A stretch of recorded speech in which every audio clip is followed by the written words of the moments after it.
Aê, começando então mais um Performance Podcast. Eu sou o Nutri João Pedro.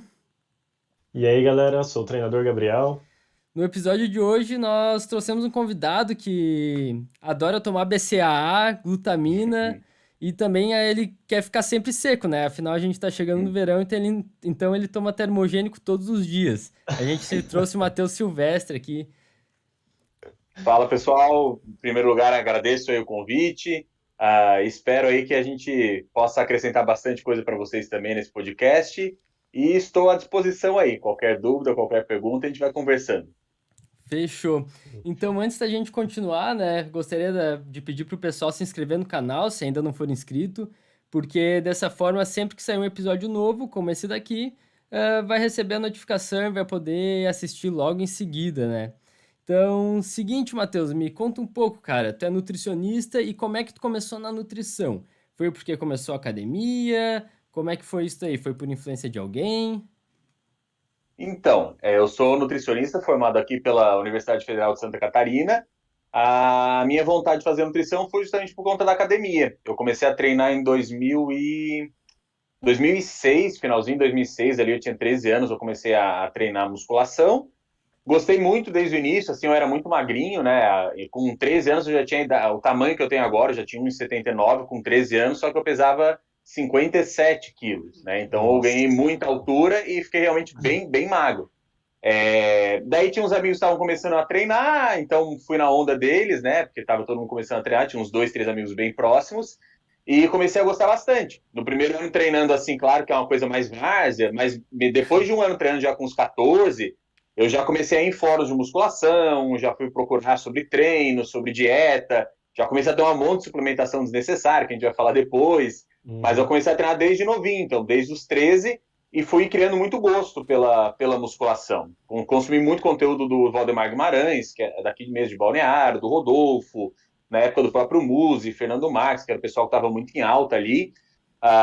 Lia já livros de musculação naquela época, alguns conteúdos de nutrição em fóruns que a gente tinha. E quando eu me formei no terceirão em 2010, o primeiro curso que eu fiz, na verdade, foi Educação Física. Eu entrei na Educação Física, eu fiz um semestre, mais ou menos, de Educação Física na UDESC. Eu estava em dúvida entre nutrição e Educação Física, mas como eu gostava muito de treinar mesmo, fui para Educação Física. Não gostei muito do curso, até hoje eu não sou muito bom nessa parte de anatomia, realmente, se eu vou ter que conversar com um treinador e ele começa a falar de biomecânica, eu não entendo e nem tenho muita paciência, assim, então até fiquei certo de ter desistido do curso no começo. Larguei então com um semestre, fiz um ano de engenharia de petróleo aqui em Balneário, também pelo DESC, um curso mais aleatório, digamos Era assim, bem diferente. bem diferente. E daí eu entrei em nutrição em 2013. Eu me formei no final de 2010, fiz um semestre ali de educação física, entrei na engenharia de petróleo em 2012, fiquei um ano e entrei na nutrição em 2013.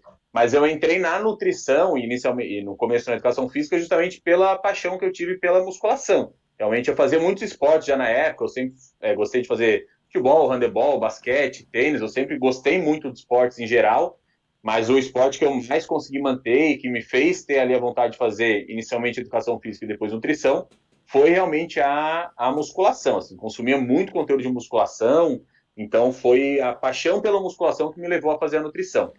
Sim, e tu já conhecia o Valdemar, o Rodolfo, pessoalmente? Porque tu conhece eles, né? O Valdemar, tu atende na academia do Valdemar ainda, eu acho. E tu já conhecia eles pessoalmente ou foi o contrário? Tu conheceu eles pelos livros e depois acabou que coincidentemente vocês se conheceram? Eu conheci eles pelos livros, até, deixa eu ver, estava até aqui, ó. Um dos primeiros livros que eu tive do Valdemar, o outro deve estar por aqui perdido também, mas foi esse aqui, que é um livro clássico, né? O Além do Anabolismo, daí tem o Anabolismo Total também. Esse livro aqui eu comprei, se eu não me engano, em 2008. Eu acho que eu tinha uns 14, 15 anos assim, eu comprei esse livro. Eu lembro até na época que eu comprei, o meu pai lendo aqui a descrição, né? Drogas, recursos ergogênicos, né, até se assustando, né? Que é o que diz aqui. Mas eu Uhum. conheci o Valdemar por conta dos livros, até tinha, na época começou ali o YouTube, eu já vi uns vídeos dele, e o Rodolfo a mesma coisa. Ele tinha um livro com o Valdemar também que eu conheci por ali, e depois comecei a consumir conteúdo deles no YouTube. Então, tanto o Valdemar como o Rodolfo eu conheci através de livros, através do YouTube. o meu contato com o Rodolfo ele se tornou mais próximo na graduação. Então, quando eu comecei a fazer ali uma nutrição, eu sabia muito bem que eu queria a linha ali esportiva e eu queria consultar com um profissional que eu admirava para ver como é que era a linha ali de atendimento dele. E eu comecei a ser paciente do Rodolfo, se eu não me engano, em 2015. Eu fiquei ali fiquei indo direto no Rodolfo até me formar, acho que uns 3 anos direto. Então ali eu comecei a ter um contato mais próximo com o Rodolfo. O Rodolfo sempre foi muito generoso, muito gente boa assim comigo. Quando eu ia lá para Londrina e depois para São Paulo, às vezes a gente treinava junto, jantava, enfim. O Rodolfo sempre foi muito legal, assim, muito atencioso comigo. E o Valdemar, daí, quando eu me formei na faculdade, que eu cheguei a comentar pro Rodolfo que eu vim aqui para Balneário, eu também já tinha uma noção que quando eu viesse aqui para Balneário, um cara que era muito conhecido aqui, que eu queria conhecer, era o Valdemar. Então eu vim aqui antes mesmo de me formar, faltando uns 3 meses para me formar, eu vim aqui para Balneário, marquei um treino com o Valdemar para conhecer ele, até para me apresentar, e quando eu me formei, que eu realmente decidi vir para Balneário, eu falei até pro Rodolfo, Rodolfo, tô indo lá para Balneário, mas pretencioso. E o Rodolfo falou de mim aí pro Valdemar, e o Valdemar me ajudou muito também no começo. Atualmente eu não tô mais atendendo ali, mas é porque eu tô mais em online, em curso, mas eu fiquei também uns 2, 3 anos direto ali com o Valdemar, ainda temos um contato, o Valdemar é meu amigo, o Rodolfo eu perdi um pouco o contato, mas é um cara que eu ainda admiro muito, tenho, né, muito gratidão assim por ele. Mas foi por isso, por conhecer por livros, YouTube e por eu ir atrás, né? Eu quero conhecer o Rodolfo, quero ver como ele atende. Eu vou para Balneário, eu quero ver como é que é o Valdemar. Então, isso que acabou me gerando esse contato mais próximo com eles. Cara, e dá pra ver assim, ó, eu e o Gabriel, a gente até comentou no episódio piloto, não sei se tu viu, acredito que não, mas eu falei bastante de ti, que tu foi uma das pessoas que mais me abriu as portas, né, em questão de conhecimento, em questão de toda essa parada de networking, foi graças a ti. E dá pra ver que, não sei se isso já é de ti, ou se tu pegou exemplo com o Rodolfo também, porque o Rodolfo te tratou bem, e tu acabou também levando isso para as outras pessoas, né? E eu tô sentindo que eu tô levando isso para as outras pessoas que estão chegando até mim, os nutricionistas mais jovens também, desde já. Então é só algo que eu achei legal, assim, da tua história que você está contando, que vai influenciando, né? Vai influenciando positivamente uma cadeia. Tudo isso que a gente Com vai passando. certeza. Com certeza. No teu caso ali, tu até foi ali comigo também, acompanhou umas consultas. Eu tive outros estudantes de nutrição que também já falaram isso comigo. Então, para a questão de estudante, assim, sempre que eles têm dúvidas, querem acompanhar a consulta, qualquer coisa relacionada a isso, eu sou bem solícito, né? Claro, quando o paciente deixa ali, porque eu acho que é só assim que a nutrição ela vai evoluir. E eu tive esse exemplo muito bom com o Rodolfo, né? O Rodolfo, quando eu fui nele é até diferente em mim, mas quando eu fui o Rodolfo já era o Rodolfo. Ele já era o Rodolfo conhecido no Brasil inteiro. Eu tinha a mochila do Rodolfo. Eu já tinha o Rodolfo e o Valdemar assim. Pô, a primeira vez que eu vi o Valdemar num curso em Balneário em 2011, putz, tá vendo um ídolo meu ali na frente, né? E o Rodolfo também era muito essa relação que eu tinha. E ele me acolher daquele jeito, sendo muito simpático, generoso, abrindo portas para mim também, foi uma referência que eu tive muito grande, por isso que eu tento, né, ainda sempre auxiliar aqueles que pedem, porque eu acho que é assim que a gente vai melhorando aí o nosso grupo ali dos nutricionistas. Ah, com certeza, né? Toda a área da saúde aí, vamos agregando, porque eu acho que essa é a nossa missão, pelo menos na minha missão, abrindo aqui toda o Performance Podcast, o meu canal no YouTube com vídeos semanais, o próprio Instagram, é justamente fazer com que toda essa rede da nutrição, da saúde no geral cresça, né? E a gente, no geral, acabe sendo cada vez mais reconhecido.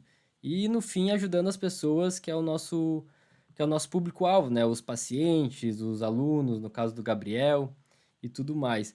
E seguinte, tu tem alguma pós-graduação? Como é que é? E a competição? Essa é uma dúvida que eu tenho bem forte. Tu fez a competição durante a graduação, depois?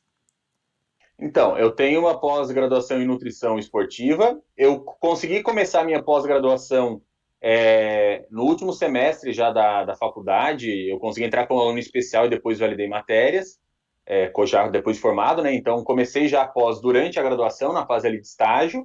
Finalizei a pós em nutrição esportiva, comecei uma pós em bioquímica, mas aí fiquei muito atolado de coisa e não continuei. E comecei mestrado em bioquímica. Eu fiz um semestre aí do mestrado em bioquímica da UDESC, mas daí foi a mesma coisa. Quando eu comecei o mestrado, era uma época que eu tinha recém-formado, estava mais tranquilo de consultas, etc. Depois que foi aumentando consulta, pacientes, O mestrado eu perdi às vezes perdi não, né? Mas eu tinha que dar ali 2, 3 dias da semana só para mestrado, de viagem, de trabalhos, etc. Então ficou uma coisa que eu não estava dando conta dos dois, de atender, de consultório, que era a minha renda, porque o mestrado, como eu já trabalhava por fora, não pegava bolsa, né? Então ali ficou meio que os dois conflitando. Uma parte que era a minha renda para eu conseguir viver, de pacientes, etc. E o mestrado, que era uma coisa que eu sempre quis fazer, por conta até mesmo de gostar muito de dar aulas, etc.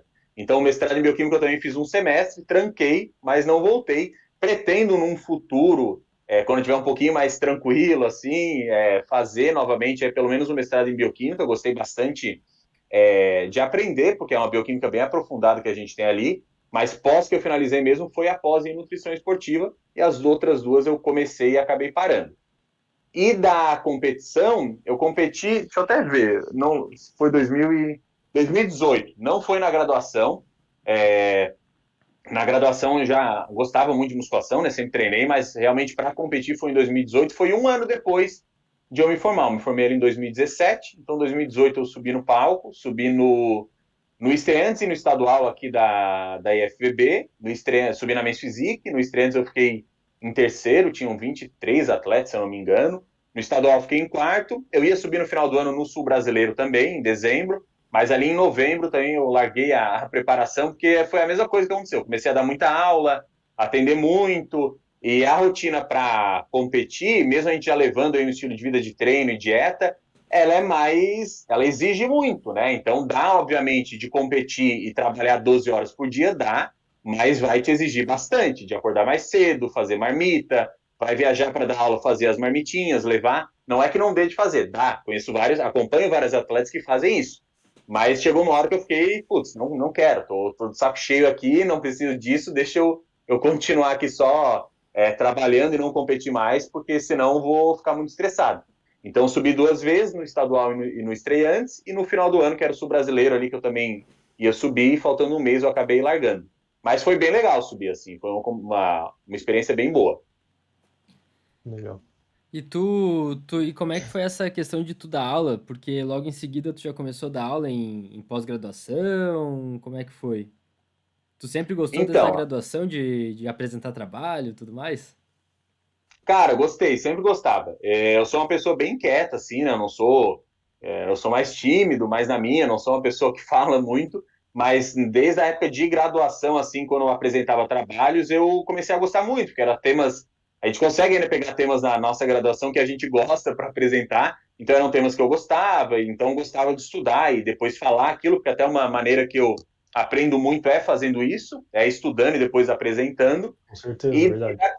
uma das coisas que mais me ajuda assim é isso. Eu Uhum, estudo como se fosse montar uma aula e apresento. Isso me ajuda muito a memorizar uhum, o conteúdo. E daí eu já conhecia nessa época também o Dudu, que foi outra pessoa que desde o início me ajudou muito, assim. E daí eu mesmo organizei em 2018, acho que foi em janeiro ou fevereiro de 2018, eu tinha me formado há pouco tempo, um curso aqui em Balneário Camboriú. Daí eu chamei o Dudu, que é muito meu amigo, o Adam, que é meu amigo e me preparou, o Michael Alexandre, que também é meu amigo, nutricionista, o José Lorenzinho, que se formou comigo, que também é nutricionista, e eu para a gente palestrar. Então eu mesmo organizei e falei, ó, vem vocês, o Dudu e o Adam eu dou o cachê que vier do curso, e eu, o Maico e o José, que tinha acabado de se formar, é palestrar por palestrar, né? E o Dudu e o Adam, se não uhum. vendesse nada, eles não ganham nada também, né? Mas daí eu peguei, organizei, fiz aqui, acho que no Cigar, ali na Brasil, e para essa palestra, o Dudu ele já dava aula na pós-graduação, na Uniguaçu, na época ainda não era Uniguaçu, e ele chamou o diretor de lá, que é o Daniel, para ver o nosso evento. Falou, ó, Daniel, tem um pessoal ali que é muito bom, vai palestrar, eu queria que tu visse eles. E o Daniel viu ali eu palestrando, gostou da minha palestra e me chamou já para dar aula. Então eu dei aula já, minha primeira aula, se eu não me engano, foi em março ou abril de 2018. Eu tinha recém me formado ali na graduação e ainda não tinha finalizado a minha pós-graduação. Então a questão de dar aula foi justamente por isso. Eu gostava muito, eu organizei essa Uhum. palestra, o Dudu chamou o diretor viu, e até hoje eu continuo dando bastante aulas ali pelo Uniguaçu na pós-graduação, que é uma das coisas que eu mais gosto, assim. E além disso, tu dá aula na internet, né? Tu vende teus cursos online, né? Quantos cursos tu tem hoje em dia? E sobre quais são os assuntos? Então, atualmente eu tenho o curso de suplementação, o curso de dietas, de vitaminas e minerais e o curso de fisiculturismo. Estou para lançar uns outros, assim, de exames, tudo, mas atualmente o que eu vendo são esses quatro. E E curso foi a mesma coisa. Oi? teus cursos eles são mais especificadamente voltados para profissionais ou é para a galera em geral? Cara, se pegar um leigo que estuda aquilo ali, né, ele ainda entende. Agora, se for uma pessoa Uhum. muito, que não se aprofunda muito nessa Não sabe questão, nada. que não sabe nada, vai ser mais difícil, assim. Talvez Uhum. ele pegue como tomar ali o suplemento, que eu falo de dose, etc., mas ele não vai Não é para entender o porquê iniciante daquilo. no assunto. Tem que ser para uma pessoa que às vezes não é da área, mas que estuda já aquilo lá, né? Ou para um Uhum. estudante, ou para uma pessoa formada, porque eu Uhum. falo desde coisas mais básicas até coisas mais aprofundadas. Mais Então, avançado, legal. uma pessoa tipo mais leiga, assim, até o Felipe Almeida, ele tem um curso lá, Nutrição para Leigos, que daí realmente é para o pessoal Uhum. mais leigo, né? Como se fosse Sim. para um curso para os nossos pacientes. Os Uhum. meus ali vai ser difícil um paciente entender. Talvez seja, se for um paciente que Entendi. estuda muito aquilo lá, ele ainda entende, mas é mais ou para estudante ou para profissional mesmo da área da saúde, assim, de forma geral, que é o Legal, público legal. principal. E tu pensa Uhum. em competir ainda ou agora é dar aula, trabalhar? Cara, acho difícil, assim, pensar em competir. Ah, a última vez que eu competi foi ali em 2018, e querendo ou não, até 2018, eu sempre realmente fui muito fissurado por musculação. O melhor momento do meu dia era treinar, desde os meus 13, de 2006 até 2018, assim, 12 anos seguidos, que a coisa melhor do meu dia era treinar. Eu consumia muito conteúdo de fisiculturismo, de musculação. Depois, ali, 2018, eu fui dando uma desmotivada, assim. Então, hoje em dia eu não tenho mais nem o tesão para treinar que eu tinha. Hoje em dia eu treino mais para a questão de não ficar muito frango e nem gordo, né? Só para Só para manter, manter. só Para para manter o manter. físico mais ou menos. Mas, claro, tem um dia ou outro que daí eu vou mais animado mesmo, né?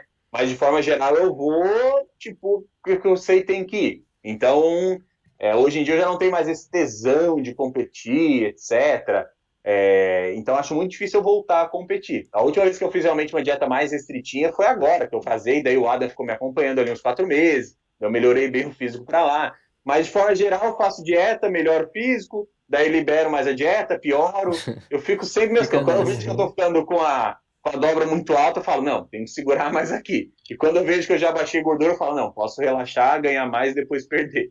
Então hoje em dia eu gosto ainda de treinar, claro que eu ainda é um momento do meu dia legal, né? Mas eu não tenho mais aquele tesão que eu tinha antes, de ficar horas e horas vendo conteúdo de fisiculturismo, acompanhar a competição. Isso hoje em dia eu Uhum. não tenho mais tanto assim, né? Eu gosto da musculação, admiro, assim, mas esse tesão, porque para competir, a pessoa tem que gostar muito daquilo, tem que amar aquilo, né? Para realmente competir. E hoje em dia eu não tenho mais tanto É essa verdade. vontade assim. Então, talvez no futuro isso muda, né? Tu Mas por prepara enquanto eu não tenho muito. pretensão. Tu prepara muitos atletas de fisiculturismo? Tu, assim, em questão de consultório, tu é meio nichado ou tu atende todos os públicos? Ah, o atleta de CrossFit, o atleta de endurance, ou os fisiculturistas, ou as pessoas que querem ser fisiculturistas te procuram mais, já que tu até vende cursos sobre isso e tudo mais. Então, o público de consultório, a maioria é voltado para a questão de estética mesmo. Então, fisiculturista eu atendo. Acho que atualmente eu estou com que competem regularmente, pelo menos uma, duas vezes por ano. Eu devo estar acompanhando pelo menos uns 14, 15 atletas atualmente, assim, que eu Caramba. acompanho, pessoa que compete pelo menos uma vez ao ano. Não é Nossa, é atleta bastante, na tipo. verdade. É bastante, é bastante. Tipo, não é um Uhum. atleta profissional, mas é um cara que, tipo, segue rotina de atleta, treina igual Uhum. atleta, e duas vezes por ano compete. Então, acompanho atualmente mais ou menos isso, de fisiculturistas. De outros esportes, eu acompanho bastante lutador também.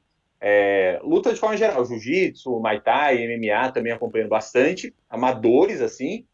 Endurance alguns, também amador, porque tem muitos pacientes que começam a correr e depois vão se motivando, daí começam a fazer meia maratona, né? Miram ali uma maratona, então endurance bastante. E crossfit, cara, difícil atender uma pessoa que é um atleta de crossfit e vai consultar comigo por conta de melhorar o desempenho dela no treino. Mas eu atendo pessoas que fazem crossfit, que querem melhorar o desempenho também no treino, mas que às vezes vão consultar mais pensando na questão ainda estética, digamos assim, né? É difícil, Uhum. tipo, ser muito... Não sou nichado do cross, mas eu tenho bastante pacientes que fazem cross. E ainda tem o público geral, que é emagrecimento. Eu diria que pelo menos 40% do meu público ainda é público emagrecimento. Pessoa comum, que treina, nada muito pesado, aquele treino normal e quer perder um pouquinho de gordura. Uns 40% é isso, os outros 50, 60 daí já é um público mais específico. Mesmo que não é atleta, é pessoa que treina, que tem uma alimentação bem semelhante à de Mais atleta. focado ali, digamos, em algum esporte.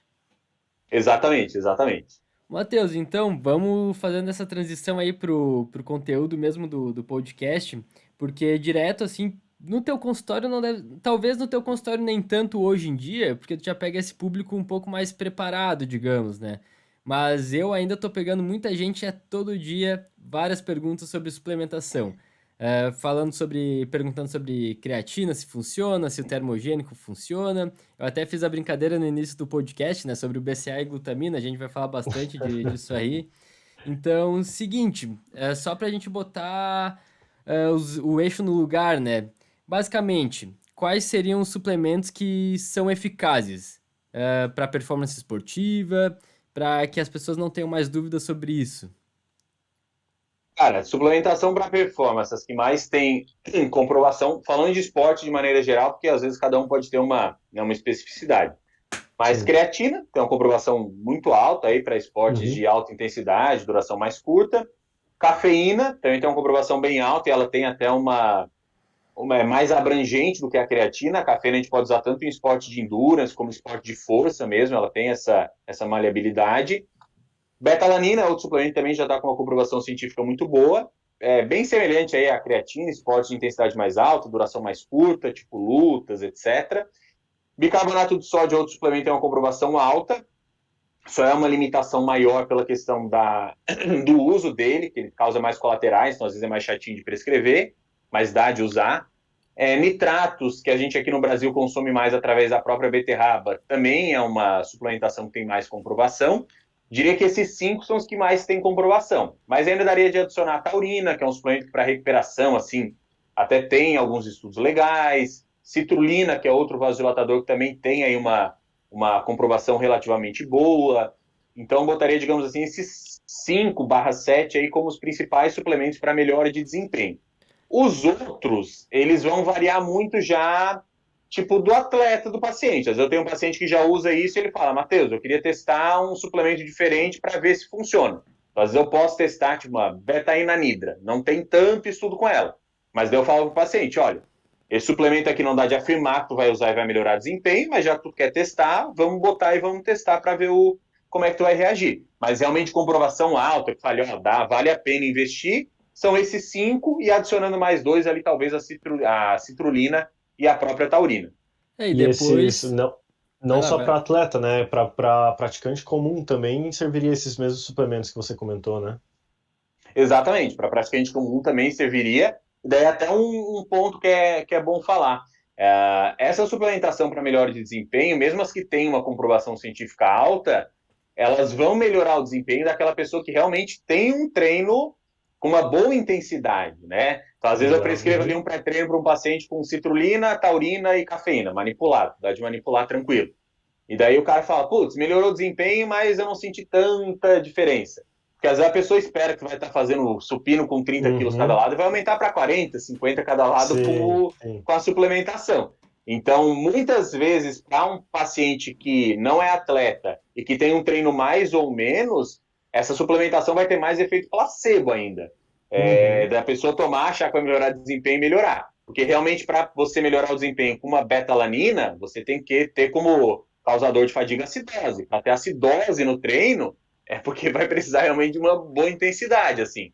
Então é válido tanto para É. atleta como para não atleta. Só que se for um não atleta com um treino mais leve, talvez entre mais ainda o efeito placebo melhorando o desempenho do que o efeito do próprio suplemento. Uhum.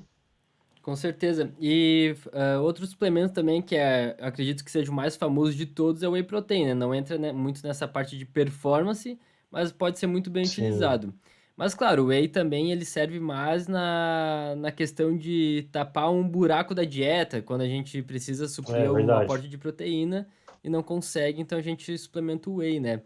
E a creatina, Matheus? A gente vê que ela é. A gente sabe que ela é mais estudada entre todos os suplementos, com maior eficácia, é a mais segura também. Existem vários estudos mostrando uma dosagem altíssima com creatina por longo período de tempo, 5 anos, 3 anos, com uma dosagem de 20, 30 gramas, né? Mas ainda assim as pessoas têm medo, né? Às vezes pensam que precisam parar um mês, tomar dois, parar um mês. Cara, eu recebo algumas perguntas sobre esse tipo de coisa ainda. É comum. É Tá? bem. Da creatina ainda é bem comum. E eu acho que esse medo maior, principalmente aqui no Brasil, vem justamente pela proibição que a gente tinha da creatina pela Anvisa, né? Então, a primeira vez que eu tomei creatina, eu tomei em 2007 a primeira vez, ela era proibida ainda, né? Então, os vendedores vendiam lá escondidos. Primeira vez que eu tomei creatina, eu achava que era bomba. Eu falava, nossa, é uma bomba isso aqui, né? É Eu não verdade. conhecia. E até pelo efeito inicial que às vezes a creatina dá para a pessoa que nunca tomou, que é ganhar um peso ali, às vezes 4, Um 5 pouco de quilos em uma semana força, né? pela água, pela força, né? A pessoa pensa, putz, é bomba mesmo. Uhum. Então, eu acho que esse medo maior que as pessoas têm da creatina foi um medo ainda muito relacionado à questão que era proibido, né? Um suplemento proibido, que causa pedra nos rins, etc. A creatina foi liberada no Brasil em 2009 ou 2010. Então, olha como, né, a gente estava atrasado com relação a isso.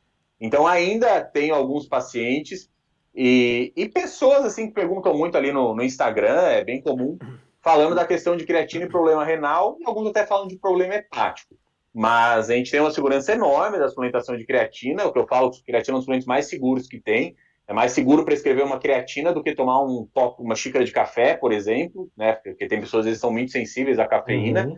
Então, creatina é um suplemento muito seguro mesmo para ter estudo paciente com um único rim usando creatina e mostrando segurança. Estudos, como o João falou, né, durante 3, 4 anos de pacientes com problemas neurodegenerativos usando creatina e mostrando segurança, com dose de 20, 30 gramas por dia. Mas ainda se tem um pouco desse medo com relação à creatina. Eu vejo que é um medo menor. Se eu pegar na época lá que eu comecei a treinar, era um medo muito maior, porque realmente ainda era proibido, era quase certo. Creatina você vai tomar, vai dar pedra no Uhum. rim. Tem que tomar no máximo dois Uhum. meses, porque Era se um, tomar mais do que 2 meses, dá é, pedra no rim, né? Então hoje a gente sabe que isso não é verdade, e o uso de creatina ele deve ser crônico, pode usar o ano inteiro se quiser. e, e sobre a ciclar, a creatina, que era muito falado também antigamente, tal, o que tem de conceito hoje em dia sobre isso? Vale a pena, não vale a pena? É necessário? Então, o ciclo de creatina ele não tem necessidade se a pessoa treinar de maneira regular aí o ano inteiro. Porque a creatina é um suplemento, se a pessoa não faz a saturação, que ela leva mais ou menos 3, 4 semanas para começar a ter um efeito maior.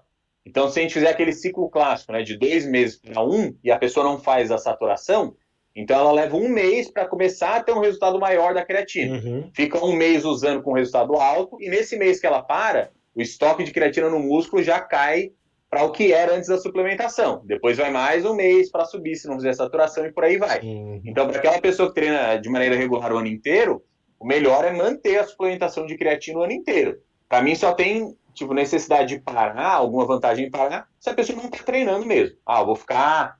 Me lesionei aqui, vou ter que ficar 2 meses sem treinar. Não, ok. Então, até Uhum. pode parar com a suplementação de creatina, que não tem necessidade. Mas se ela Uhum. quiser Sim. continuar tomando também, problema não Também não é tem, só não vai ter problema. muito Uhum. benefício. E tu vê algum Uhum. esporte aí em que tu acha que não há necessidade da suplementação? É algo individual? Ou tu acha que todos os esportes, Endurance. endurance no caso, né? Endurance. Porque os esportes de endurance, né, maratonas, etc., eles não vão se beneficiar muito com esse sistema de geração de energia ali do fosfagênio. Claro que às vezes pode a pessoa, acho que foi na São Silvestre de 2019, que no finalzinho ali o cara deu um mini sprint nos 100 metros e ganhou ainda a primeira colocação. Mas isso é muito raro. De forma geral, Uhum. nesses provas de endurance, o ritmo é constante, porque se a pessoa der um pique no meio, ela vai quebrar até o final da prova. E nesses atletas de endurance, uma coisa que faz muita diferença é o peso. Então, e a creatina é um suplemento que vai dar um ganho de peso, por menor que seja, se você faz ali a dose de manutenção desde o início, esse ganho é gradativo e às vezes o paciente nem sente. Mas você vai ganhar 1, 2, às vezes 3. Tem pessoas que na saturação chegam a ganhar 4 quilos pela questão da água, que é algo positivo essa água dentro da célula, mas que é um ganho de peso que para qualquer atleta de longa duração já tem muita diferença. Um É, atleta de alto nível de endurance que ganha 2 quilos, acabou a prova ali para ele. Com certeza, o próprio atleta de endurance vai desidratando e perdendo água, né, um pouco de peso, e conforme ele vai perdendo peso, talvez até a velocidade dê uma aumentada, né, por essa leve desidratação que vai tendo, tudo mais. Uhum.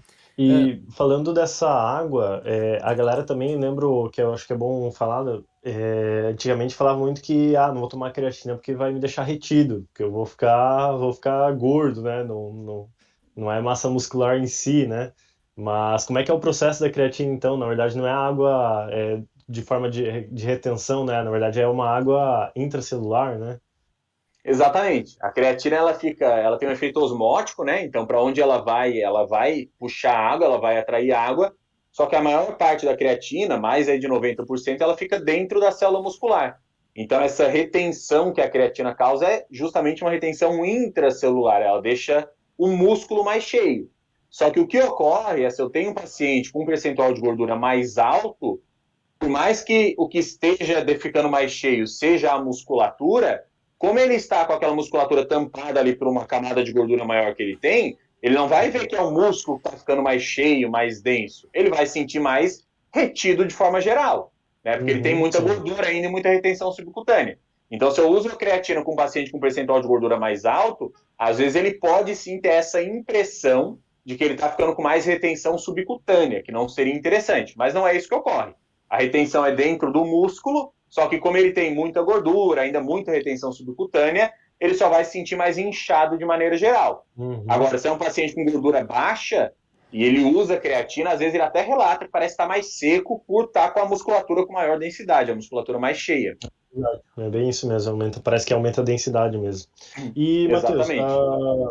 é, por exemplo, o cara começou agora ali na academia, o que eu recebo muito, às vezes o cara tá ali uma semana treinando, eu montei o treino pro cara ali, na época que eu trabalhava principalmente na sala de musculação, o cara já queria, o que que eu posso suplementar, professor?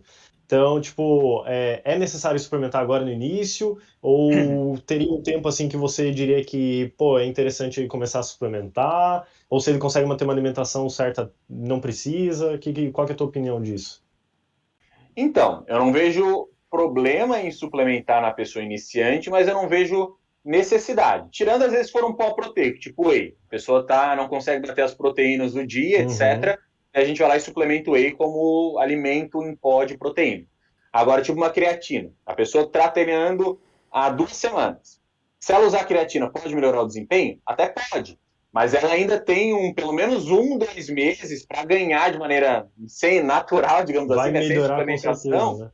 vai aumentar muito a força. Até porque a gente sabe Uhum, que essa adaptação de aumento de força, quando começa um treino, ela é uma das primeiras que ocorre. Você ganha mais força no início até do que massa muscular em si. com certeza. Então, Uhum. eu não vejo necessidade. Se eu tenho um paciente que começou a treinar agora, tá lá treinando certinho, com personal trainer, etc., eu não acho legal. Não é que eu não acho legal, mas tipo, eu não prescrevo creatina. Eu falo, ó, Seria treina meio dois, que três queimar meses. cartucho?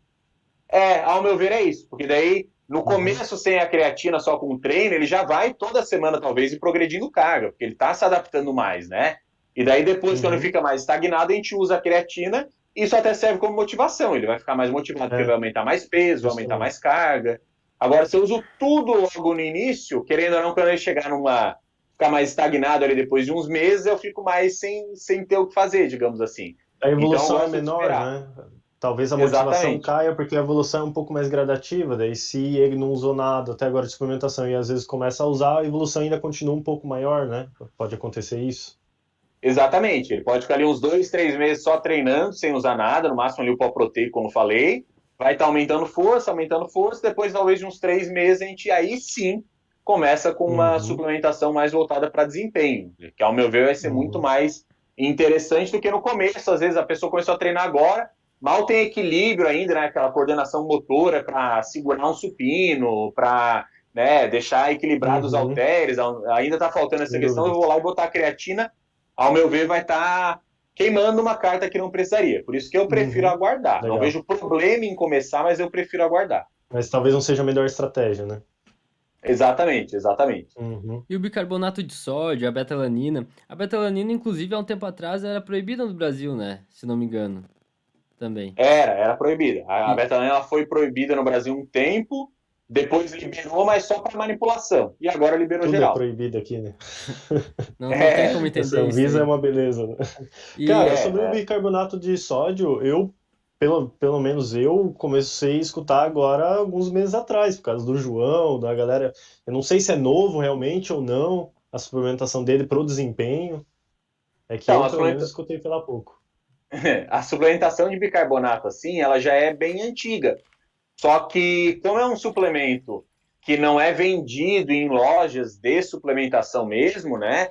Ela realmente não é muito conhecida. Quando a gente fala de bicarbonato de sódio, tem muitas pessoas que nem sabiam, pessoas que treinam aí há anos Uhum. mesmo, 10, Pois 15 é. anos de treino, que nunca ouviram nem falar de usar bicarbonato de sódio como pré-treino.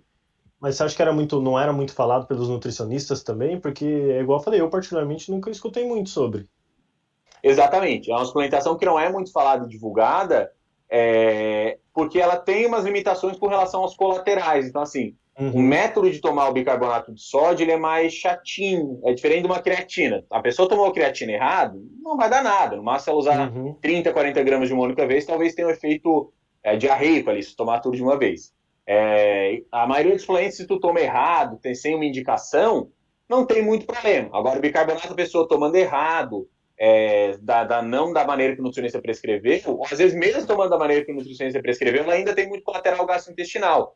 Diarreia, uhum. arroto, ânsia de vômito. Então, por conta disso, até que eu vejo muitos nutricionistas não prescrevendo, e eu mesmo só prescrevo bicarbonato, falo de bicarbonato, quando eu vejo que realmente é um paciente que treina bem, treina pesado, e eu falo, ó, vamos testar agora, mas talvez você tome isso aí e tenha diarreia. Eu falo ao Uhum, paciente, vamos entendi. usar aqui as melhores estratégias para não ter isso, mas talvez você tenha. Então eu vejo que não é tão conhecido assim o bicarbonato, primeiro por não ser vendido em lojas de suplementação, não está nem muito presente nos suplementos, e justamente por essa questão dos colaterais são mais relevantes com o bicarbonato. Então, às vezes, o nutricionista não prescreve isso para o paciente porque acha que vai dar mais colateral do que efeito ergogênico, digamos Sim, assim. sim, e entendi. a Uhum, própria recomendação da betalanina, ela não serve para todo mundo também, né? Porque afinal ela não dá efeitos colaterais como o bicarbonato age de forma aguda. Porém, justamente por ela agir de forma crônica, no caso da betalanina, também é uma suplementação mais chatinha. A gente vê muita betalanina em pré-treinos, numa dosagem ali de 2 gramas, geralmente. Só que a gente sabe que a betalanina, ela, na verdade, além de demorar dentro ali de 1 mês, 2 meses, às vezes até, para começar a fazer efeito, a dose tem que ser bem mais alta do que apenas 2 gramas, né?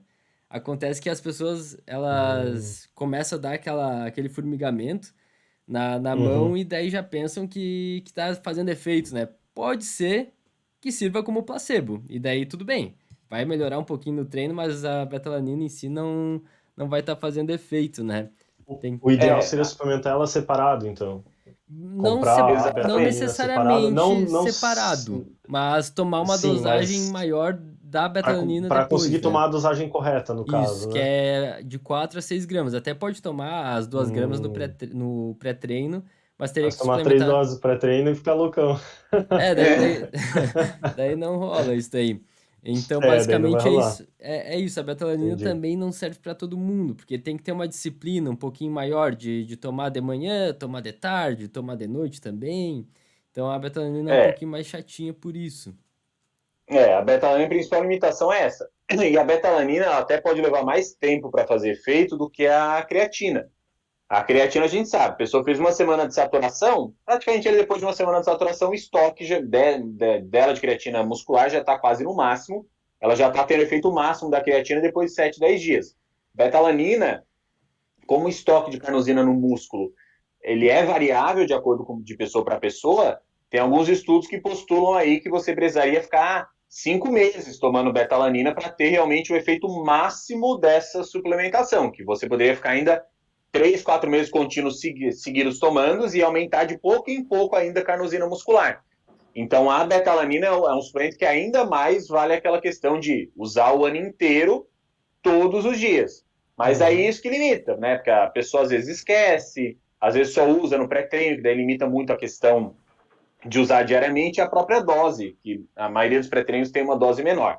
A coceira da betalanina, ela realmente já é estudada como efeito placebo, Tem estudos que mostram que essa coceira dá um efeito placebo que está associado a melhora de desempenho, mas é placebo mesmo. Então, se a pessoa quiser, quando treinar, tomar a betalanina pré-treino, não tem problema, ela gosta da coceira, etc. Mas quando não treinar, ela tem que ingerir também a betalanina para ter esse efeito ergogênico da suplementação, senão realmente ela só vai ter placebo. E a betalanina é uma suplementação está trilhando ali os caminhos da creatina. Então a gente já tem hoje estudo com betalanina mostrando que ela reduz glicemia, que ela reduz hemoglobina glicada, tem alguns estudos já com betalanina relacionados ao sistema nervoso central também. Então, betalanina é um suplemento que ela vai ficar muito semelhante, digamos assim, à creatina. É suplemento de uso crônico, com muita aplicabilidade no esporte e com muita aplicabilidade clínica também. E a grande vantagem é que depois que a Anvisa liberou no final do ano passado, está bem mais barato agora a betalanina, né? Uns 60, 70 reais, mais ou menos 200 gramas. Sim, com certeza. Ô, Matheus, e o nitrato? Porque a gente também não vê o nitrato numa caixa, como a gente vê a creatina e a betalanina. A gente sabe que tem na beterraba, né? Mas a gente precisaria fazer um sucão de beterraba com bastante beterraba. Mas existe alguma outra forma de suplementar o nitrato? Então, tem lá fora, no Brasil não tem muito ainda isso, suplementos à base de nitrato, geralmente nitrato de sódio ou nitrato de potássio. Então a gente tem alguns pré-treinos importados que tem lá na composição nitrato de sódio, então vai ser o nitrato puro associado ao sódio. Na forma de suplementação, isso aqui até tem no Brasil, a gente tem também manipulada arginina nitrato, que é a arginina unida a uma molécula de nitrato. Só que é uma manipulação cara e a concentração de nitrato não é tão grande. Então acaba falando ali de custo-benefício, acaba não valendo tanto a pena. Mas a gente tem a possibilidade de suplementação de nitrato, lá fora é permitido. No Brasil, isso é uma coisa mais off, eu não recomendo muito para paciente, mas nos cursos ali para os alunos eu falo, o nitrato que a gente tem aqui, que é liberado, que você pode comprar, é o nitrato que é usado na indústria alimentícia. Então, quando você tem lá bacon, uma calabresa, os alimentos embutidos, eles têm adicionado na composição dele nitrato de sódio, porque vai auxiliar na questão de preservar o alimento, né? Aumentar o tempo de prateleira ali do alimento. Então, todos esses alimentos têm nitrato ou nitrito na composição. E daí você consegue comprar em quilos 1 quilo de nitrato de sódio, que é barato, custa aí 25, 30 reais. Então você pode comprar nitrato de sódio. 1 quilo dura 1 ano de nitrato de sódio. A vai dose é ali ali. meia grama, né? A dosagem de nitrato que precisa. E depois de um tempo, pelo sal, ficar 1 ano ali, vai acontecer o que acontece com o sal de cozinha, assim, ele vai começar a ficar empedrado, Sim, né? Mas o bom é que é barato. Só que daí a pessoa tem que saber dosar, porque a dosagem de nitrato geralmente é em miligramas, 500, 600 miligramas. Então ela vai comprar lá 1 quilo de nitrato de sódio, ela vai ter que saber dosar aquilo certinho para não usar uma dose muito alta. Eu não recomendo muito para paciente, porque eu tenho medo do paciente errar a dose, algum problema, né? Sim, mas para alguns alunos eu falo. O gosto também não é muito bom, né? Do nitrato de sódio. Parece que você está botando sal na boca, justamente por causa do sódio. Mas exatamente, é uma suplementação bem gosto boa. de sal. E de vasodilatador, tu falou que um com bastante comprovação, né, seria a citrulina. Mas por que não a arginina, por exemplo? Porque a gente sabe que a citrulina vira arginina para virar óxido nítrico, né? Para ser precursor de óxido nítrico. Por que não diretamente a arginina, Matheus? Então, a arginina ela acaba sendo um aminoácido que é muito degradada pelos interócitos e pelos hepatócitos. Eles têm uma alta expressão da enzima arginase, que é uma enzima que degrada a arginina em ureia. Então, quando a gente toma ali a arginina, a gente vai ter, entre aspas, uma perda, digamos, um consumo intestinal e hepático dela de até 40%, 50%. Então, vai chegar pouco arginina até a nossa circulação periférica para causar esse efeito maior que a gente quer de vasodilatação. Por isso que os estudos com arginina, eles têm uma limitação científica maior. E os poucos que mostram melhor de desempenho, porque tem estudo mostrando isso, é com dose alta. Geralmente a gente vai falar aí de 10, 12 gramas de arginina. Tem uma dose padrão que alguns estudos usam, que é de 0,15 gramas por quilo. Então, para uma pessoa de 100 quilos, seriam 15 gramas de arginina. Numa dose mais alta, a suplementação de arginina até tem lógica. Porque se eu falar que a gente tem aí um consumo intestinal e hepático de 50%, se eu tomo 5, passa 2,5, se eu tomo 10, passa 5 e por aí vai. Então, a arginina, ela não tem muita comprovação por isso, né? Ela tem essa degradação intestinal e hepática muito grande, e se for para usar pensando em melhora de desempenho, tem que ser uma dose muito alta. A citrulina não ocorre. A citrulina não tem essa degradação intestinal e hepática, maior parte da citrulina vira arginina lá nos nossos rins, então é um suplemento que tem mais comprovação do que a arginina. Sim, perfeito, perfeito. Bom, até agora a gente só falou dos suplementos que funcionam, né? Eu queria saber um pouco dos suplementos aí, os que tu toma, o BCA e a glutamina. Né? Esses aí são 100% eficazes, né? Tenho certeza. Por que, Matheus? Por que BCA não funciona, na verdade? Então, BCA já é um dos suplementos mais famosos que a gente tem, né? Foi um dos primeiros que eu tomei. Todo mundo já tomou BCA quando Com começou a certeza. treinar. Total. De É comprimido bem ainda. comum. Comprimido. BCA, glutamina, era bem comum a suplementação e ainda é, na verdade, né? Pego 2 vários pré-treino pacientes e 2 tomando. pós-treino. Exatamente. Eu ainda pego vários pacientes tomando BCA. O que acontece com o uso de BCA, né, são 3 aminoácidos aí muito importantes, leucina, isoleucina e valina. São aminoácidos que sinalizam diretamente para a síntese proteica. A gente precisa de BCA para a síntese proteica, para a recuperação muscular. Mas qualquer dieta com mais proteína, qualquer dieta com 1,6, 1,8, 2 gramas de proteína por quilo, ela já vai fornecer a quantidade suficiente que a gente precisa de BCA. E uma dose extra de BCA não tem efeito benéfico adicional. Então, se você consome lá 2 gramas de proteína por quilo e suplementa com 5, com 50 ou com 500 gramas de BCA por dia, isso não vai repercutir em benefícios para a hipertrofia, porque a síntese proteica ela tem um limite, ela não é dose dependente. Então, a suplementação de BCA ela só vai ter aplicabilidade em pacientes que têm uma dieta hipoproteica. Só que nesses casos é o que eu sempre falo, vale mais a pena usar uma proteína completa. Então, se é para usar um Whey, por suplemento, uma exemplo. dieta. Exatamente, é melhor usar um whey do que suplementar com BCA, porque quanto mais aminoácido essencial eu tenho ali na refeição, mais anabólica ela é. Então, a suplementação com BCA ela é desnecessária por conta disso, porque a gente já tem uma dieta hiperproteica para quem treina, e nessa dieta hiperproteica já vai ter muito BCA. E ainda mais nas doses, né, que ali comentou dois comprimidos antes e depois, que é uma dose irrisória, daí mesmo que não vai ter efeito nem em dieta hipoproteica. Por isso que é uma suplementação bem desnecessária. Ah, com certeza, né? Isso aí é semanal, assim, ó. Até hoje recebo paciente tomando BCA e glutamina também, né? Glutamina a gente até sabe que tem um efeito, mas não como as pessoas costumam tomar, né? Normalmente as pessoas tomam 5 gramas pensando que é para imunidade, sendo que a gente sabe que a glutamina, ela, para imunidade, ela não tem tanta eficácia assim, ainda mais em 5 gramas.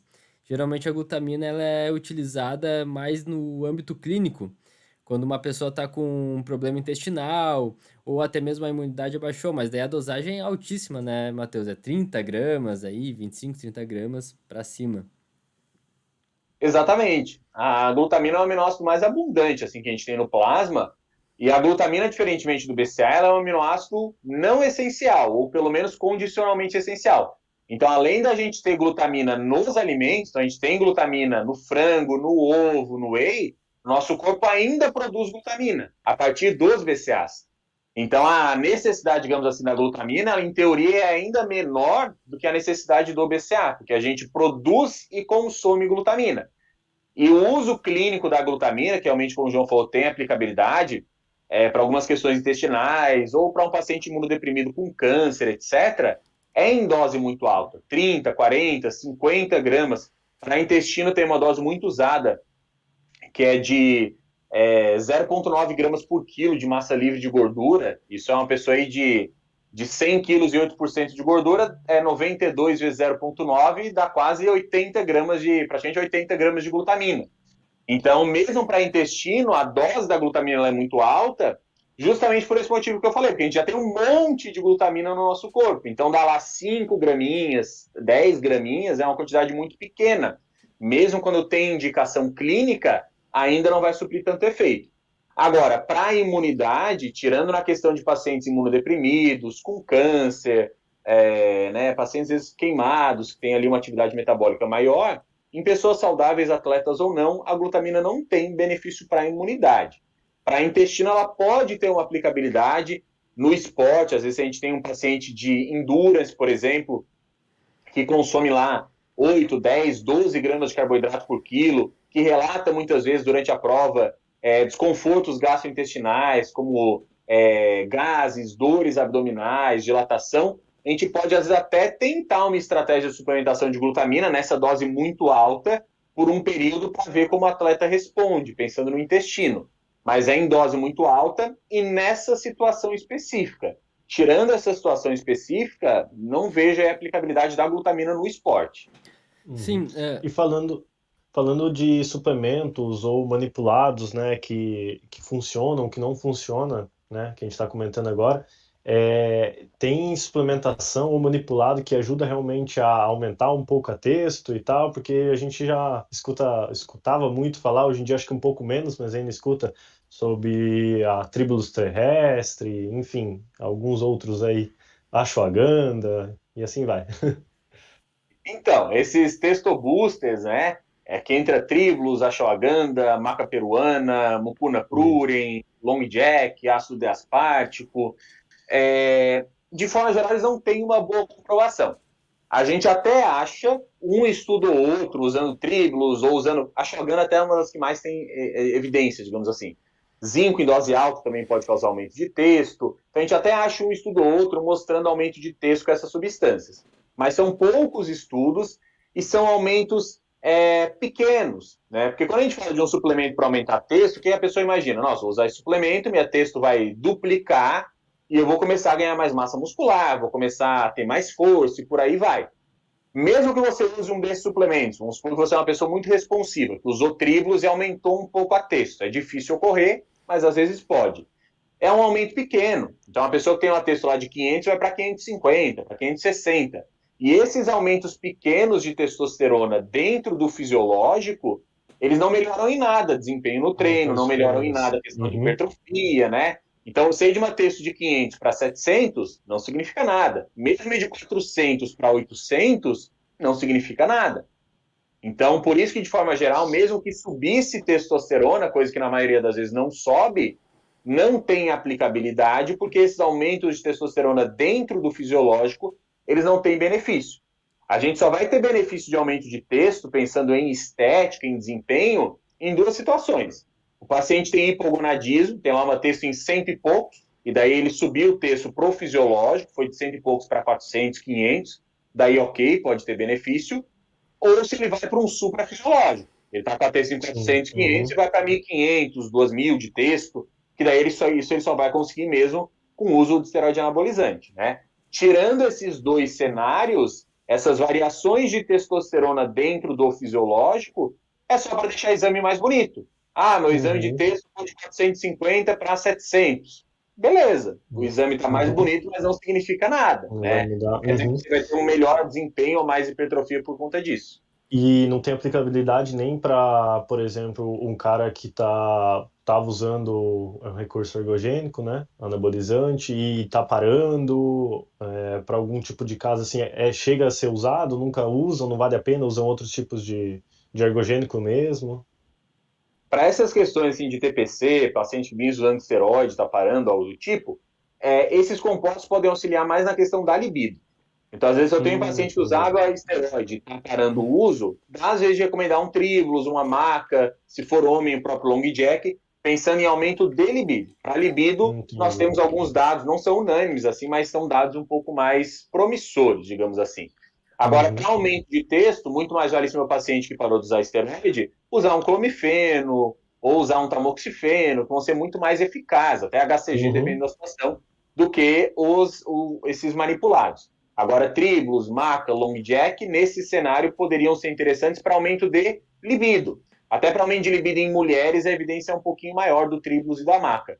Então, para libido, em algumas situações, vale a pena sim o uso. Agora, para Entendi. texto, são alterações muito pequenas quando ocorrerem. Uhum. Ô, Matheus, e outra, acredito que seja a maior procura de todo mundo, né? Emagrecimento no consultório. Muitas pessoas às vezes procuram termogênico, mas termogênico funciona de fato? Principalmente a Então, cafeína, né? Eu recebo bastante perguntas sobre isso mesmo e a galera quer tomar cafeína para queimar mais gordura. Como é que funciona é. isso? Então, dos termogênicos naturais, assim, não é que eles não funcionem. Toda substância termogênica, toda substância que aumente o gasto calórico do paciente está tendo efeito termogênico, né? Tudo que aumenta a termogênese, aumenta a produção de calor. Então, cafeína tem efeito termogênico? Tem. Uma pimenta, capsaicina tem efeito termogênico? Tem. Um chá verde tem efeito termogênico? Tem. Beber gelo, né? Tem efeito termogênico? Tem. A grande questão é que são efeitos termogênicos pequenos. Então, o que a gente sabe?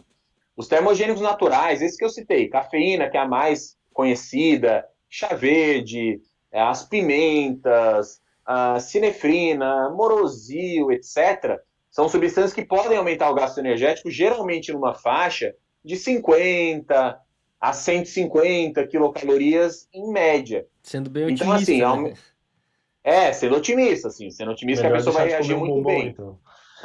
Exato, esse é o grande ponto. Porque, assim, a maioria das pessoas que usa termogênico são pessoas que já não é aquela pessoa, não, eu sigo 100% a dieta, faço uma refeição livre controlada na semana, treino 5, 6 vezes na semana, treino pesado, etc. Não. É aquela pessoa que no final de semana esquece dieta, que durante a semana vai dar uma beliscada a mais em uma coisa que não tinha, dar uma colherada a mais de pasta de amendoim, por aí vai. Então, para essa pessoa, realmente o termogênico ele vai ter só efeito placebo. O Com melhor para certeza. essa pessoa, para ela perder mais gordura, vai ser, como ela até comentou, né? Comer um pouco menos de besteira. Se ela comer um pouco menos de besteira, isso já vai representar um déficit calórico maior do que o déficit calórico promovido por acrescentar o termogênico. Agora se a pessoa já segue a dieta, digamos que seja 100 calorias por dia a mais. Pô, no final ali de 30 dias dá 3.000, então pode ser que tenha um efeito considerável até. Além do placebo Exato, também, né, da pessoa seguir mais a dieta, ali 100 calorias por dia pode ser legal, legal. Dá um resultado um pouquinho exatamente. maior. A gente tem que considerar sempre o contexto, né? Eu já atendi pacientes, né, que eu atendia mais consultório ali com a calorimetria, paciente magrinha, pequenininha, que tinha taxa metabólica basal de 1.050 calorias. A paciente ficava o dia inteiro trabalhando sentada, treinava musculação, beleza, mas o resto do dia era sentada.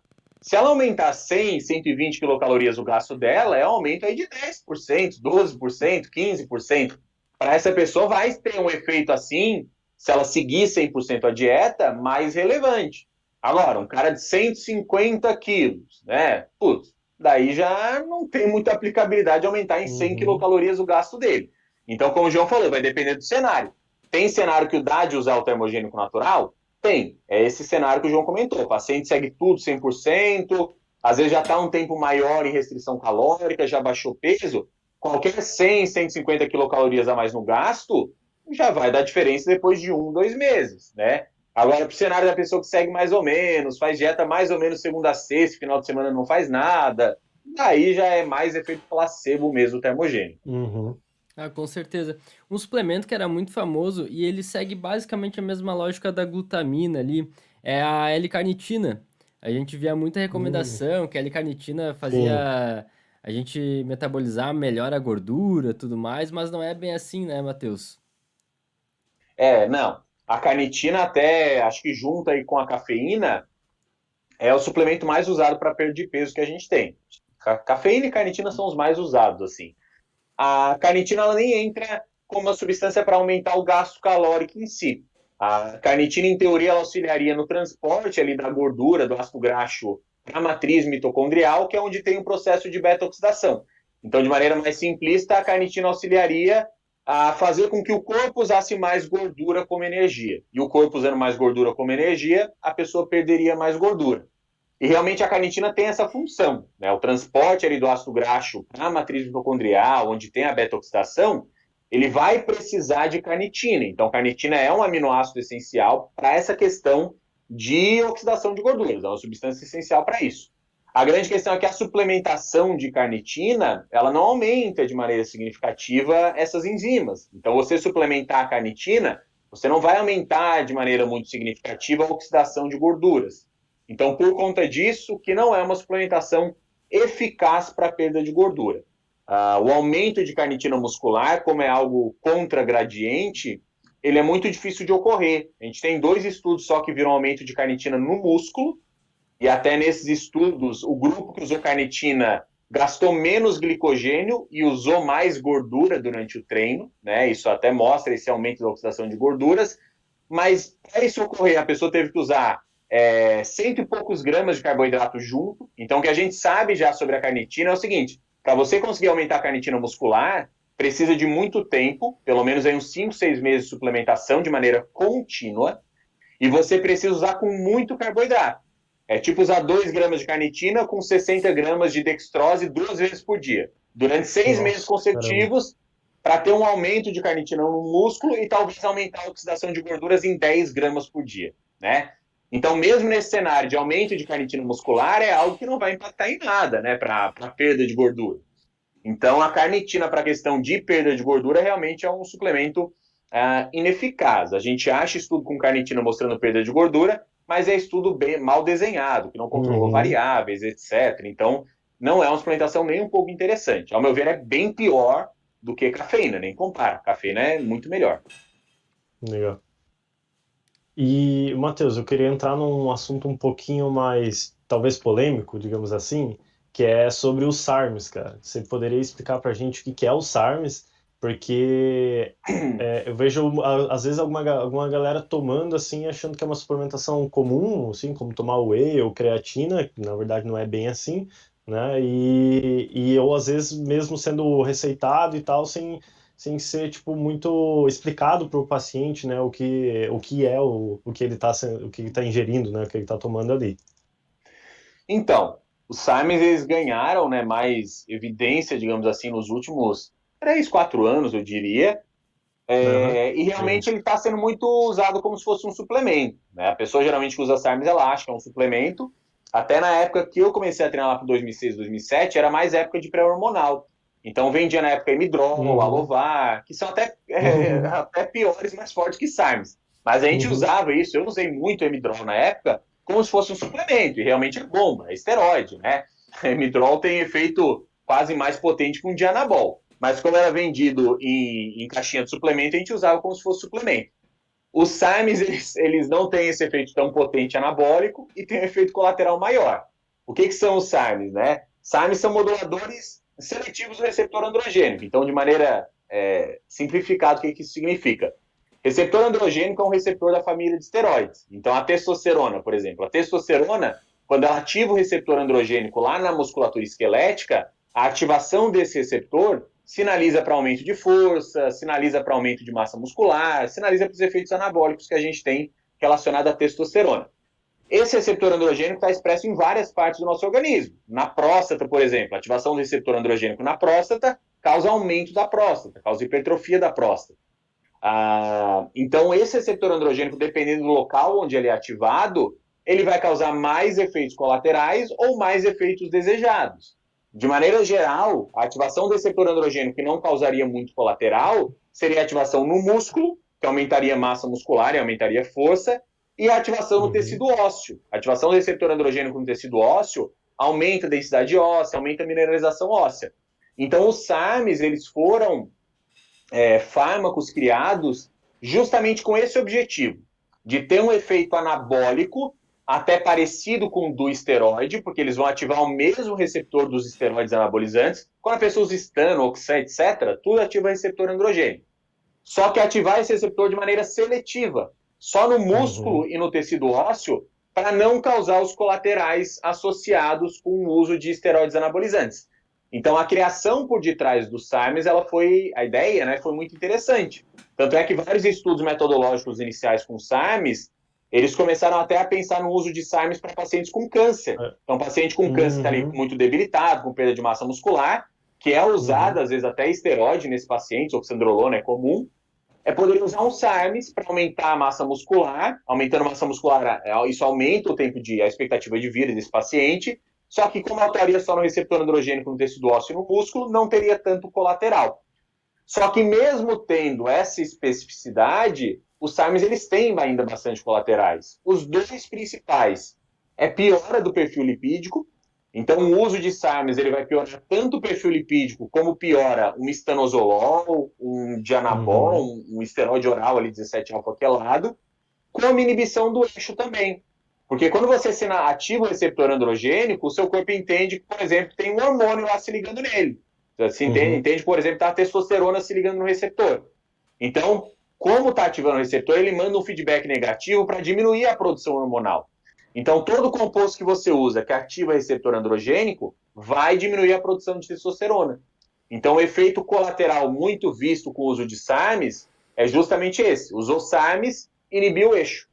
Isso é um grande problema, porque o público acaba usando muito SARMs, se a gente pegar em homens, né? São homens que nunca usaram esteroides anabolizantes e querem uma alternativa mais natural aos esteroides. Então, é um cara lá tem uma Menos texto agressiva, boa. geralmente. Exatamente, uma coisa menos agressiva para ter menos colateral.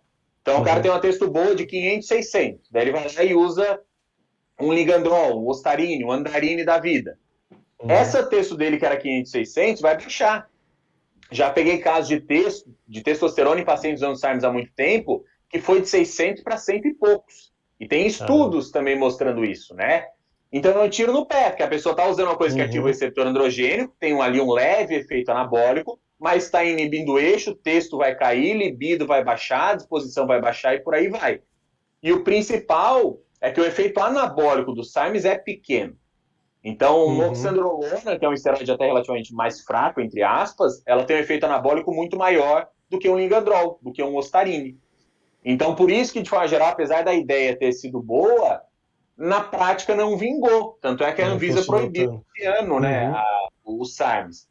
Porque você acaba tendo que usar uma dose muito alta para ter um possível efeito anabólico. Com essa dose mais alta, você tem mais efeitos colaterais, que acabam sendo um efeito colateral semelhante ao de um esteroide, nesses pontos que eu falei, e com menos benefícios, né? Com menos resultado.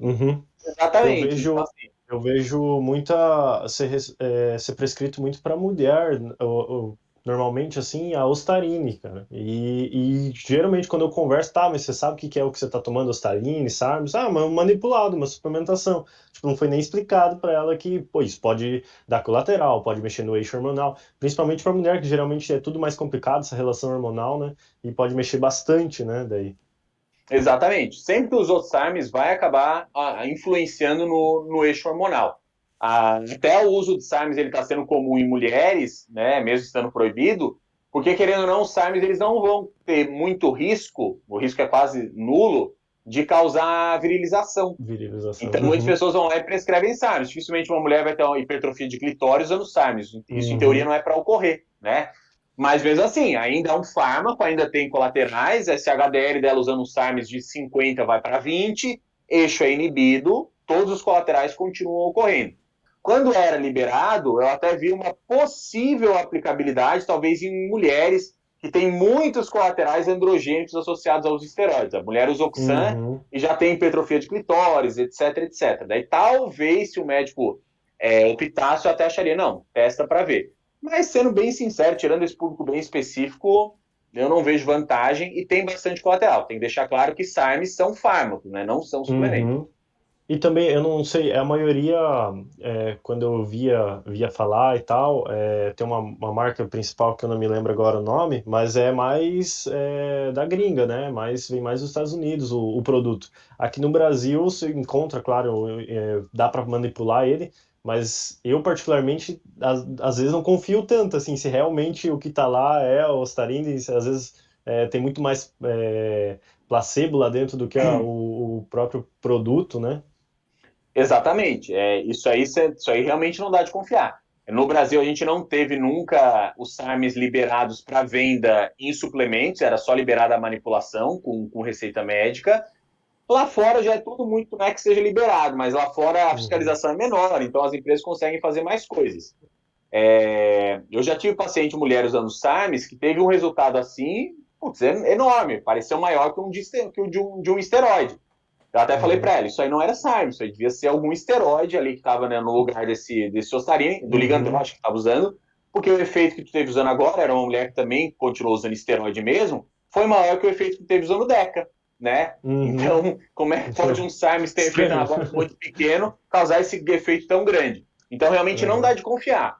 Dificilmente eu prescrevo essas coisas mais undergrounds importadas para paciente, seja SARMs, até pré-treino termogênico, porque realmente tem muita contaminação, tem muita adulteração desses produtos, então eu também não confio. Mas falando em manipulado, digamos, normal, assim, de suplementação mais comum, que costuma usar, é confiável? Você tem bons laboratórios e tal? Ou, no geral, assim, tem um certo cuidado com esses manipulados? Cara, tu diz do Symes ainda? Não, não, Ou no no geral? geral, No geral? suplementação normal, os outros tipos de manipulados, né? Falando em manipulado mesmo. Cara, tem que ter cuidado, porque é muito comum as farmácias de manipulação subdosarem produtos, e é meio complicado no caso do nutricionista, porque às vezes a gente não consegue quantificar isso. Então, vou Sim. dar um exemplo. Tem um médico aí que prescreveu para um paciente anastrozol, porque o estradiol dele no exame deu 150 e ele estava tendo início de gineco. Daí ele botou anastrozol manipulado, que ele quis manipular. Beleza, ele vai ver lá no exame, ó. Estava sem anastrozol, o estradiol estava em 150, usou anastrozol, o estradiol foi para 60. Beleza, caiu. O estradiol continuou em 150, está usando anastrozol? Opa, tá subdosado isso aí. Então ele consegue ter uma noção, até por exames, se está subdosado ou não. Agora, no nosso caso, tirando talvez uma vitamina D, né, que a gente consiga ir dosando ali, o resto é meio complicado. Eu prescrevi citrulina para o paciente. Como é que eu vou saber o quanto que tem ali? Por isso que eu sempre acho muito importante o nutricionista ele ter algumas farmácias de manipulação que ele confie mais, que ele cria em um vínculo maior e que ele recomende isso para o paciente. O CRN acho que pede para recomendar sempre 3 marcas, né? Eu acho que é isso, né, João? Isso. Então, pega ali umas farmácias que você conhece e fala, ó, de preferência faz nessa, nessa e nessa. Eu faço sempre isso. Quando eu prescrevo qualquer manipulado, Legal.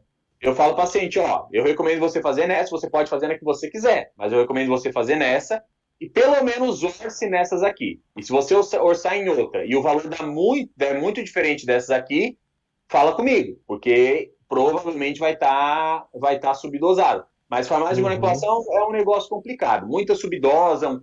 Os preços, assim, eles são... É muito gritante a diferença de uma farmácia para outra.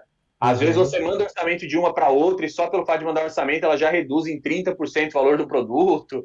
Então é um mercadozinho assim que eu falo para o nutricionista, para o profissional que prescreve, tem umas que ele confia, que ele cria ali um bom relacionamento com o cara da manipulação, etc., para ter uma de confiança, porque senão é meio tiro no escuro. Talvez a farmácia vai botar aquilo ali, talvez ela vai subdosar tudo. Com certeza, com certeza. Bom, Matheus, acho que o recado foi dado, cara. Bom, agradeço demais tu ter aceitado. E o pessoal aí que não te conhece, como é que vai te achar aí nas redes sociais? Eu que agradeço aí, pessoal, o convite. Espero que todos tenham gostado aí dessa nossa conversa aí. O meu Instagram é o @NutriMatheusSilvestre, é Matheus com TH. Lá eu posto vários conteúdos de nutrição, divulgo ali os meus cursos online, as aulas da pós, eventos presenciais, né, que devem estar retomando daqui a pouquinho também. E acompanhem tudo por lá. Tem o meu site também, agora esqueci o meu site. Mas acompanhem no Instagram. No Instagram tem lá o link para clicar e ir pro site. Vamos deixar o teu Insta manda pro João, que o João... Eu ponho na descrição aqui do vídeo, daí o pessoal só clicar que vai pro teu Insta e pro teu site, não tem problema. Aí tem lá os cursos, a descrição, tá tudo lá. Mas eu que agradeço de novo o convite e sempre que precisarem aí, tu sabe, João, também é só ir falando que eu tô sempre à disposição aí. Tem muita coisa para falar, né? Dá de fazer outros falando de dieta, um monte de coisa aí. Então, de vitaminas e minerais, bom, sobre fisiculturismo, né? Assunto sempre tem, né? Com certeza vai ter. Sempre tem bastante coisa. Bom, é isso aí. Valeu, pro pessoal que está assistindo, deixar o seu like, né? Caso tenha gostado, se inscrever se não for inscrito. E pode nos procurar no Spotify também para assistir os outros episódios ou aqui no YouTube. Certo? Muito obrigado, Matheus, Gabriel. É isso aí. Obrigado, João, Matheus, a galera aí.